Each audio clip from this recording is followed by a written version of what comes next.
Good day, everyone. My name is Hans Kenneth G. Kadag from BET EMT, and our topic for today is all about ozone. The ozone layer, a fragile shield in the stratosphere, is under threat. Ozone layer depletion, primarily caused by human-produced chemicals, lead to a thinning of this protective barrier, allowing harmful ultraviolet radiation to reach the Earth's surface. This phenomenon poses significant risk to human health and the ecosystem, highlighting the urgent need for global action to protect and restore this vital atmospheric layer. The effect of ozone are reaching impact human health, ecosystem, and materials. The primary consequences is an increase in the amount of harmful ultraviolet radiation reaching the Earth's surface. The effect of ozone in human health. Skin cancer. Increased exposure to UVB radiation is a major risk factor for several types of skin cancer, including melanoma and non-melanoma skin cancers. Cataracts. UV radiation can damage the lens of the eye, leading to an increased risk of cataracts, a clouding of the lens that impairs vision. Immune system suppression.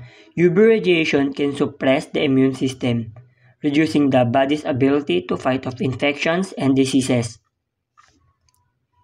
Premature aging. Chronic exposure to UV radiation can accelerate the aging of the skin, leading to wrinkles, age spots, and lost elasticity. The effect of ozone in environmental impact. Damage to aquatic ecosystems. UV radiation can harm phytoplankton, the base of the marine food web, reducing their productivity. This can disrupt marine ecosystems and affect fish populations. Coral reefs are also vulnerable to increased UV radiation, leading to coral bleaching. Damage to terrestrial ecosystem. UV radiation can damage plant DNA and impair photosynthesis, reducing plant growth and crop yields. It can also affect the decomposition of organic matter, alternating nutrient cycles in soils. Impact on wildlife. Increased UV radiation can harm amphibians whose eggs are particularly vulnerable to UV damage. It can also affect the behavior and physiology of animals. Ozone is a critical environmental issue with far-reaching consequences for human health and ecosystem.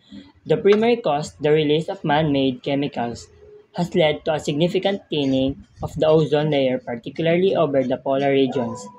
While international efforts such as the Montreal Protocol have been successful in phasing out many ozone-depleting substances, the long lifespan of these chemicals mean that the ozone layer will take several decades to fully recover.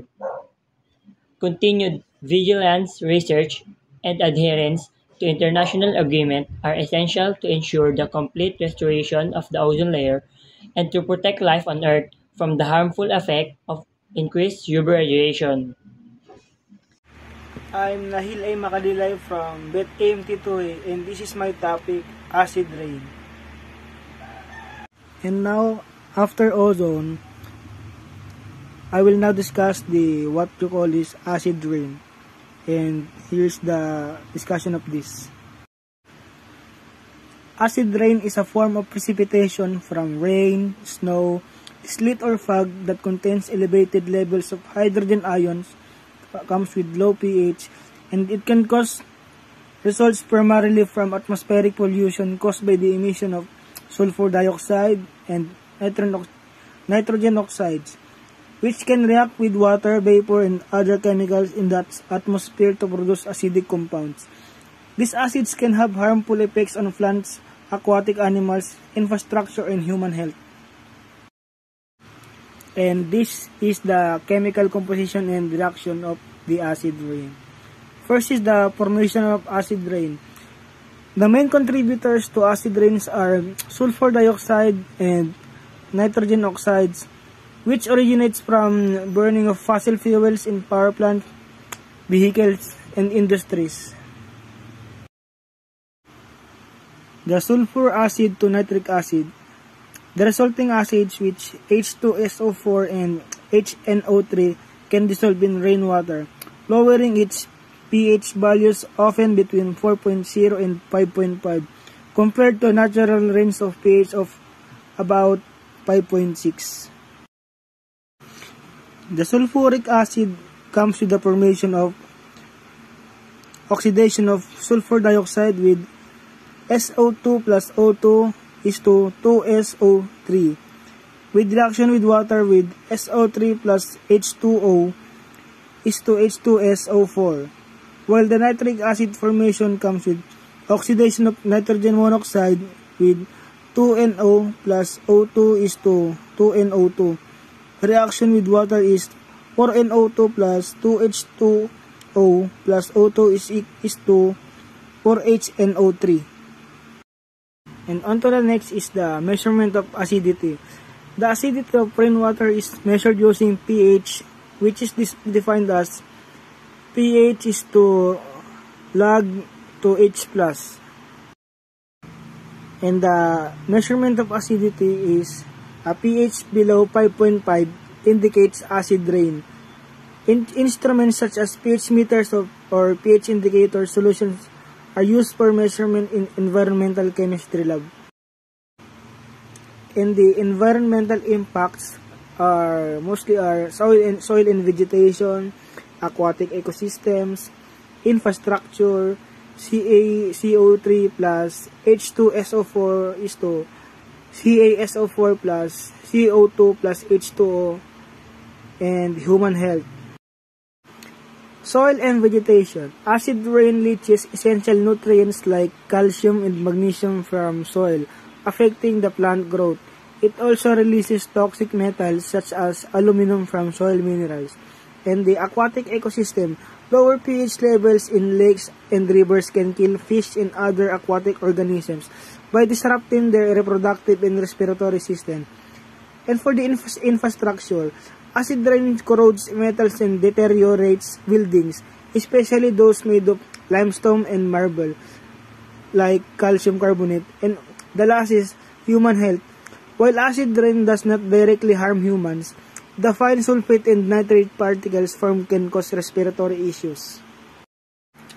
The reduction of emissions, use of low sulfur fuels, installation of flue gas desulfurization units like scrubbers in power plants, and the chemicals in this paragraph 3, and last is the catalytic converters in vehicles to reduce noise emissions.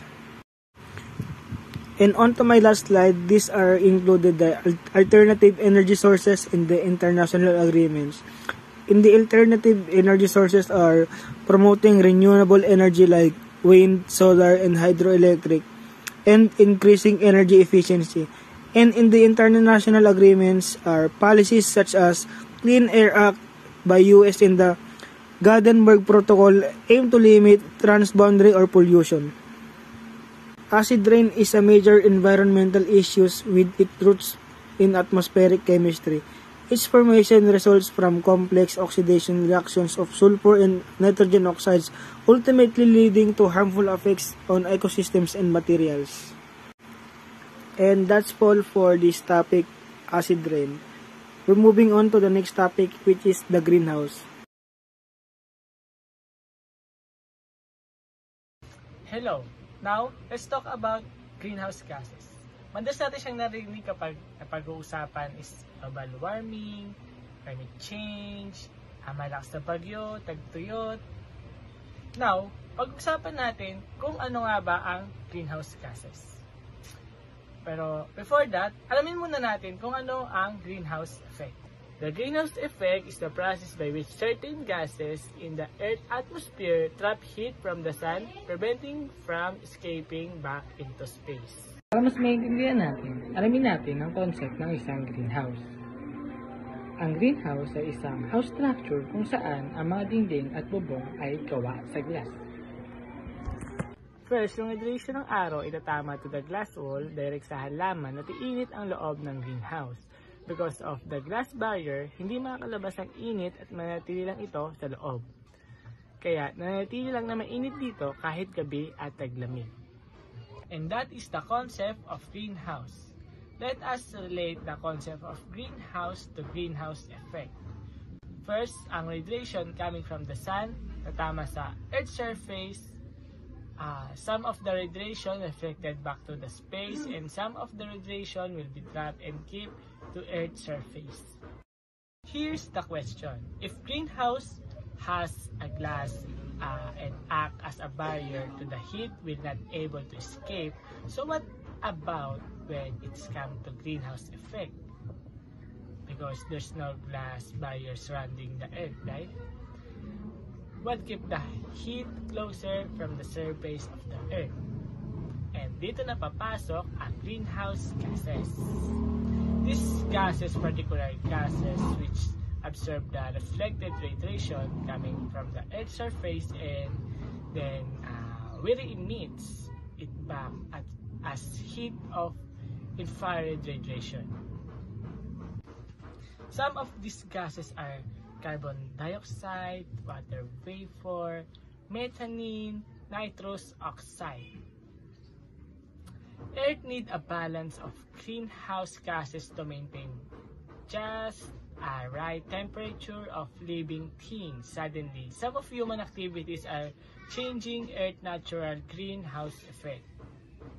For example, factory burning fuels like coal and oil releases more carbon dioxide into atmosphere.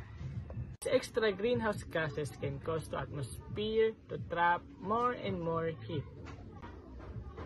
Understanding greenhouse gases is really important because it helps us see how our actions affect the planet. The greenhouse effect is a natural process, but because of the human activities, it's becoming stronger than it should be. And if we don't manage our emissions, the Earth will continue to warm and experience more extreme weather. Let's save our planet.